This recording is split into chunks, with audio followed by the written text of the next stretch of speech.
Hey everyone, I'm back again with another video, and this one is a two-story video, so be sure to stick around for the second story as well. The first one is titled, My Wife Cheating on Her 10th Year Anniversary. Please be sure to like the video and subscribe, and don't forget to hit the bell so you don't miss any of our future videos. Let's get right into it. My wife and I were married 10 years ago yesterday. She has been working on a big project for the last few months. The last 4 weeks or so, she's been putting in extra time, staying late, going in early to finish up by the deadline. This is a career maker for her. I stopped and got some flowers and went into her building about 12:30. Nicole was at the receptionist's desk. I told her I got here later than I wanted to and could she put the flowers on Megan's desk. She said, I don't think they went to lunch yet, why not drop them off yourself? She buzzed the door to get back to the office. The place was deserted. I went to her office, the door was closed. I always walk in unless the receptionist tells me she's in a meeting. I walk in and some guy is standing behind her nuzzling her neck. She's reaching back over his head. She's giggling only as she can, saying, we got to get this done. I am gut punched. I slammed the flowers down and said happy anniversary and walked out. I didn't hear what she said, just went past Nicole, said goodbye and left. Made it to the elevators and out the building, then my phone started ringing. I bawled my eyes out all the way home, went into the garage, pulled my camping gear out of the rafters and took off. I drove about 2 hours to a state park. I had no idea what to do. I just had to run. I hiked a trail we have been on in the past, about a 3-hour hike. I don't drink much, so I had no booze. I just sat there thinking. Looking back, I'm glad I was in a rush. Normally, I bring a .45 cal with me camping. We have black bears, which generally scare off but get aggressive if hungry or cubs around. The way I was feeling, I might have ate the barrel that night. My phone was blowing up from Megan, so I had to turn it off. I left the park to get reception, turned it on to see my good friend called. I called him back. He said Megan called him to check on me. Make sure I didn't do anything stupid. We talked a bit, told him I got to think this through, would catch up on Friday. So while I'm thinking about this, I go over our marriage from the beginning to see what I missed. We come from completely opposite backgrounds. My grandfather raised me with my mom. He taught me about life. He had a little saying about everything. He told me marriage would be the hardest job I've ever had. You had to work on it every day. God, I miss him. We did not have much. Heard mom and grandpa having many discussions about bills. They worked hard and my brother and I did not miss out on anything we knew of. Megan was born into money, not overly rich, but very comfortable. Went to a great college, always had great clothes, new car, etc. And she's beautiful, 11 out of 10 beautiful. I would joke with her if she coughed about the silver spoon getting stuck in her throat. We met and hit it off, started dating. I was dumbfounded how such a woman would ever be with me. We dated quite a while before she told me about her parents and lifestyle. Our friends called us the model couple, because they thought that we were so good looking we had to be models.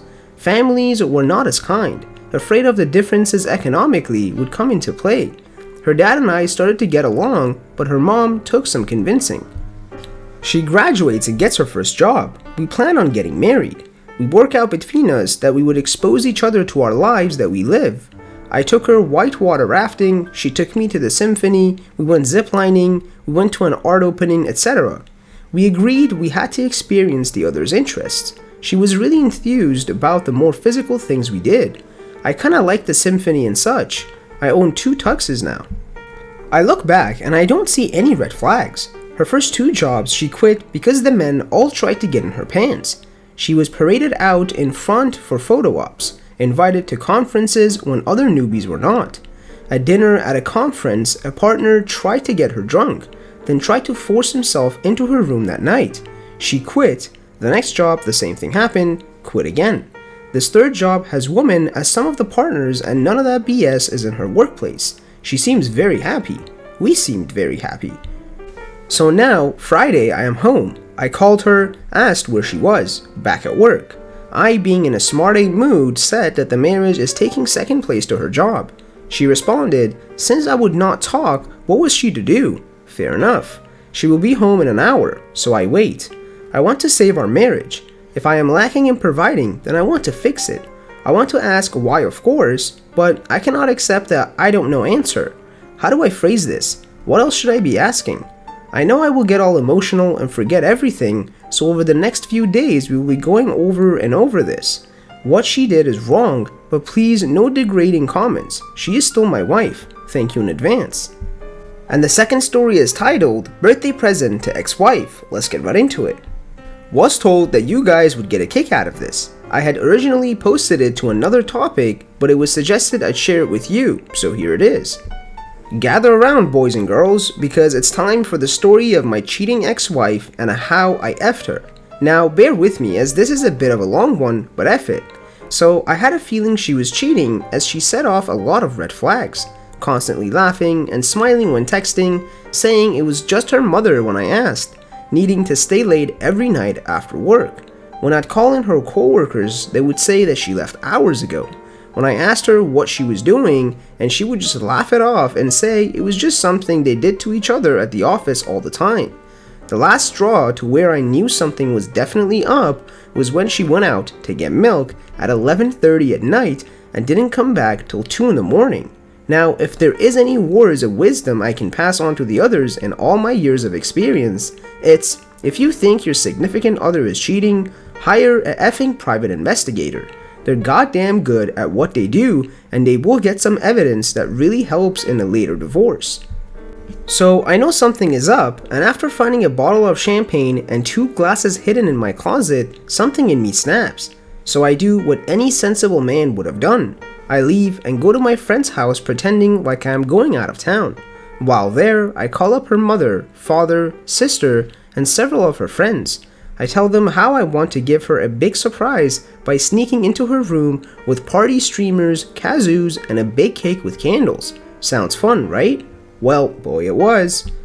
It's 8:30 in the morning and I have everyone met just outside our apartment. We all pile in the elevator, about 8 of us in total, her mother holding the cake and me reminding everyone to be as quiet as they can be. I put my key in and unlock the door. We all sneak in and make our way down the hall towards the bedroom. Each hold a kazoo and mom holding the cake grinning from ear to ear. Well, as I throw open the door and we all yell surprise, but the surprise was on us and there was my wife bent over in doggy style position with her lover staring at us wide-eyed mid-thrust. Mom drops the cake, sister screams, father begins to shout. I pretend like I'm horrified, to which her friends try to push everyone out while yelling at her. Wife, excuse me, ex-wife, is sobbing and screaming. How could I while the lover is desperately trying to put his pants on while running out of the place? Needless to say, it was one of the best birthday presents I have ever given. And the OP has a comment update for us. Sorry everyone, was about to respond when I saw I had a bunch of requests as to what happened next, so here it is. Well, to be honest, it was funny as hell at first. I tried to disguise my laughing by pretending I was choking up. After so long of being betrayed, I was the one who got to have the last laugh. Plus, since I had hired the private investigator, I was able to prove she was using my money to pay for things for her lover, hotels, dinners, etc. So I did get some compensation for that. Though, she still did get half of my life savings, effing B. But I was young and just starting out, so the amount I had then is pretty laughable now. So then reality sets it. Your marriage is over, the woman you fell in love with has betrayed you, and the last 2 years of your life were a bit of a waste. In the end, it's not even about the money. I really thought I loved this girl. Why didn't she love me? For the longest time, I wondered what was wrong with me and if anyone would truly be able to love me. Not to mention, I was really close to her dad. Mine left when I was younger and I never spoke to him since then, so hers kind of took me under his wing. Kind of the father I never had. I still call him from time to time, share with him my accomplishments as they come, and even stop by to see him when I do get a chance. Divorce is never fun, boys and girls, and take my advice. When you're young and in love, don't be foolish and run into something. Take some time to really get to know the other person. Wait 3 to 5 years, move in together. I wish someone had just pulled me aside and said, man, think about what you're doing. Maybe you should give it some time. Also, another piece of advice. The old saying about you know how a girl really is by how she treats her parents. This is absolutely true. She was a total B to her parents. That should have been my first red flag. Thank you guys for watching. Please make sure you like the video and subscribe, and don't forget to hit the bell so you don't miss any of our future videos, and be sure to comment below what other subreddits you want me to cover.